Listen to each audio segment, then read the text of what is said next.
Alright, all you Streetlight Crusaders, and I guess a couple of you wrestling fans out there tonight, welcome back to Music Village. And now it's time for us to talk about what we think is going to happen for this year's Money in the Bank from the Performance Center and corporate headquarters in both Orlando, Florida and Stamford, Connecticut. So is it a dual cast? You know, sort of like one of those newscasting things you would see, like live via satellite from over here and another place over there? You don't know either, right, Maestro? Right. Well, besides that, folks, the match card goes as follows. In the first match we have up on the card, that is a non-title match. Oh, never mind. All the matches are for titles, and the first of the title matches that I think that's going to take place is going to be The New Day going one-on-one against The Miz and John Morrison, the Forgotten Sons, and even the Lucha House Party in a fatal four-way match for the WWE SmackDown Tag Team Championships. Yes, I said one-on-one despite it being a fatal four-way sort of match. Right. My bad. And after all the things that happened on SmackDown with the Forgotten Sons, who decided to step up to the plate and challenge for the Tag Team Championships after laying out the New Day with a disgusting powerbomb-like combination, and even The Miz and Morrison laying claim to the championships alongside with the Lucha House Party, who felt like they didn't get an opportunity for the championships, who do I think is gonna win this match, and who is hungry enough to actually go home with the blue and silver? I would have said gold, but there is no gold in that belt whatsoever. And in my opinion, with the way that the Forgotten Sons hit the scene, as much as I would love to see them win these championship belts, I got a feeling Miz and Morrison's gonna pull out some form of trick up their sleeve like they did in Saudi Arabia and like they did at WrestleMania, and also the same way they did the Elimination Chamber for them to go home with the championships. And if not them, I would have to say New Day's gonna retain. Despite all the chaos that goes on in that ring, I got a feeling Biggie and Kofi Kingston will handle themselves to keep those championship belts around their waist. And the next championship match with big implications is between none other than Bayley going one-on-one against Tamina for the Women's Championship of SmackDown. And the only reason this match took place is because Bayley decided to use her friend as a shield to try to prevent her from getting a shot at the championship, and none other than Tamina would say, "Oh, you just cost your friend her health and safety by putting her in my way for that championship belt." And not to mention, still ticked off that it took an entire village to eliminate her at WrestleMania for that said championship. Who do I think is going to win this match? I'm giving it to Tamina. It's been a long time coming. She should have won the belt when Paige had a hold of it, but I guess they thought she wasn't ready. But I got a feeling the only person who's going to be able to stop this ridiculous Kurt Angle of a title reign that Bayley has is Tamina. That is, if not for Sasha Banks, who might come out, or any sneaky trick that Bayley might try to pull off during this match, which I got a feeling may get neutralized thanks to Lacey Evans. So, yeah, I got a feeling that Tamina's going home with the gold that night. Oh, but the Maestro brought up a very interesting point. Lacey Evans is in the Money in the Bank ladder match. So my answer may change come Sunday night. But we don't waffle on our decisions around here, folks, because the next match that we have up is Braun Strowman. Oh wait, we didn't say his name right. The Quilted Quicker Picker-Upper. The Universal Studios of Orlando, Florida's champion, Braun Strowman, going one-on-one against the Eater of Worlds and apparently Mr. Rogers Gone Dark, Bray Wyatt, for the Universal Studios of Orlando, Florida's championship. And the only reason this match is going down is because Bray Wyatt wants back what's his, not only in the form of the championship, but in the form of Braun Strowman, his former black sheep that he wants to eradicate from this world. And also get back his championship belt so the Fiend would be happy. So, who do I think, after all this back and forth mind games between Braun Strowman and Bray Wyatt, who's gonna win this match? I'm gonna have to give it to Strowman. He's been waiting for a long time to hold on to that championship, and I don't think what's gonna happen at the Elimination Chamber is gonna happen to him at Money in the Bank, with the fact that he only had a championship for 3 weeks and then magically lose it because he fought 3 people at once. And even though the Fiend has the strength of 10,000 men, and for some strange reason doesn't die like Jason Voorhees or anything like that, yeah, still giving it to Braun Strowman. And I got a feeling this match is gonna probably end with one of them going through the ring. Just my educated guess, folks. And the next singles championship match that will take place at this said pay-per-view is none other than the Scottish Terminator, the Chosen One, and the WWE Champion himself, Drew McIntyre, going one-on-one against Seth Metal Seth Rollins, aka CrossFit Jesus, or the Monday Night Messiah, whichever nickname you decide to pick for this man, for the WWE Championship. And the only reason this match is going down is because Seth Rollins, after so many people who lost faith in him, after he couldn't defeat the Frankenstein monster known as Kevin Owens at WrestleMania, would then see him just going right immediately after Drew McIntyre.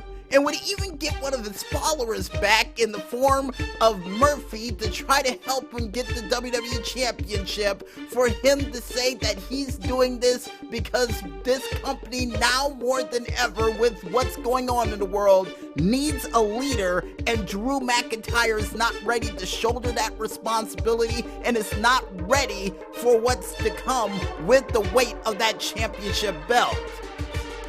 And with all that going on, folks, who do I think is going to win this match?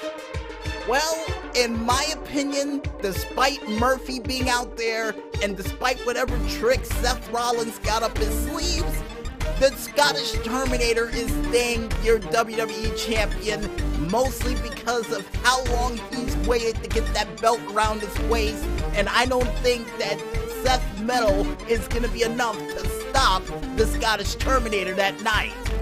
And not to mention somebody who's been waiting that long for a championship belt, the hunger. That's what's going to keep that belt around his waist.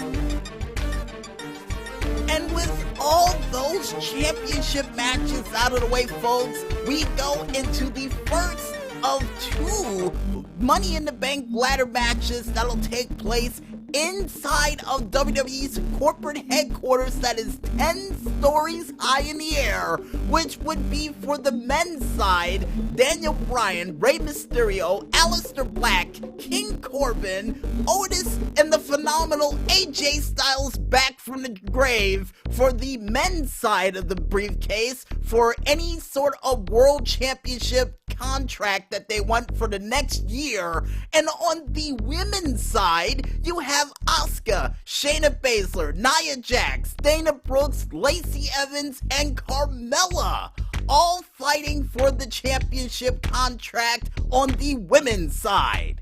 Now, the reason why we're saying it like this, folks, is because according to sources, and apparently, according to what they announced on TV, which made me say, what?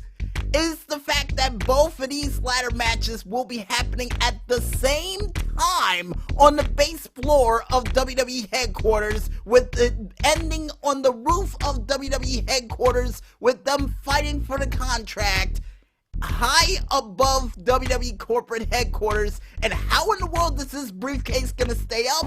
Apparently with a whole bunch of metal rafters that are holding it up right above the WWE headquarters. It's nuts. It's insane, and it's something that needs to be hosted by Mark Summers from Double Dare, but apparently they lost his phone number.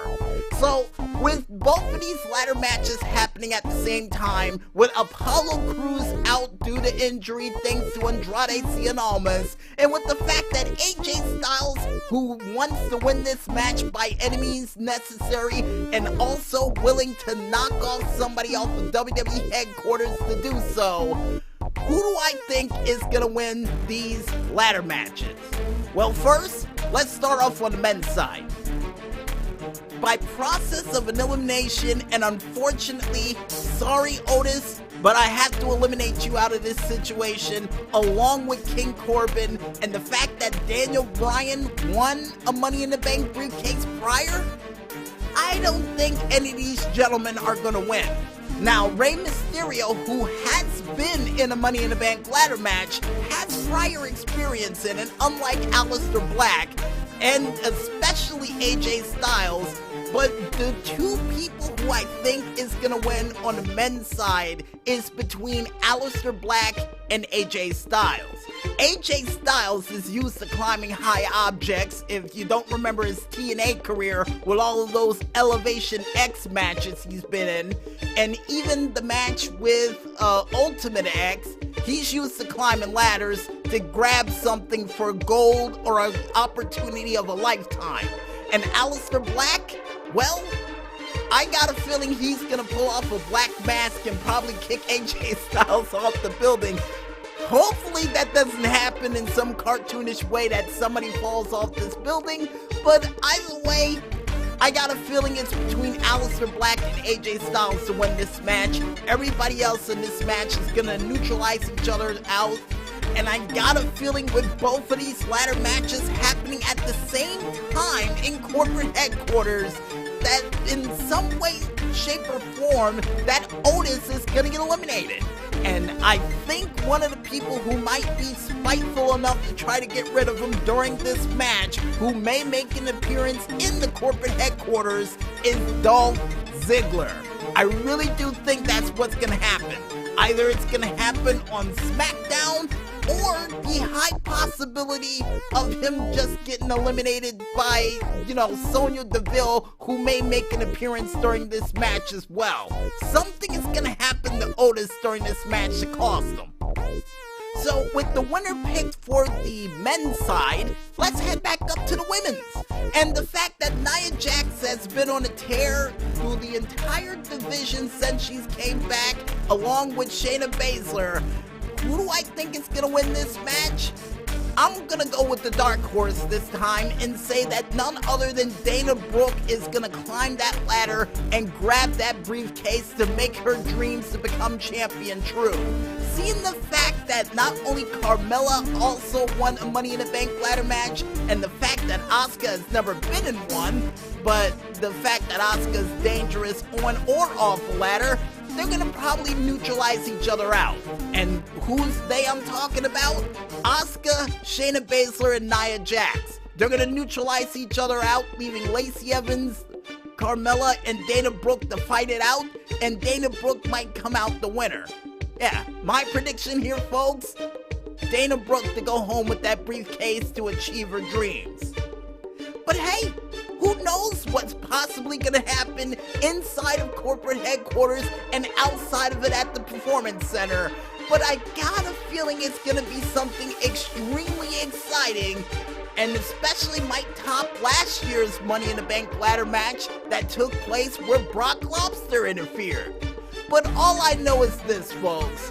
Despite what may happen that night, the only thing I have to say to all the competitors out there, like we usually do at the end of these match card reviews, is good luck, don't get hurt, and put on one hell of a show that none of us will ever, and I do mean ever, forget. Seeing the fact that no fans will be there, so they're really gonna have to step it up. So good luck, guys and gals. And I guess with that said, folks, we might as well head back into this music, and when we return, we'll be back with more of this very special Friday Night Delight edition of Music Village right after this. So don't go anywhere just yet, folks, and stay tuned.